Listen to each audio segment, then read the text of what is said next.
Good evening, Mulaski parents and guardians. Thanks for joining us tonight for our open house. A couple of things to welcome you. I'm Spencer Beals, the principal here at Mulaski, and I want to give you some information as you get started with your evening tonight. First, our website, mulaski.org, has a wealth of information.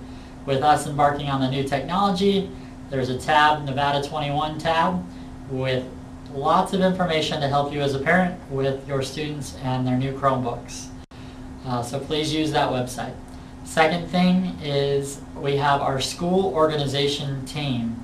That's a team of parents and teachers here at our school that help review things and go over things.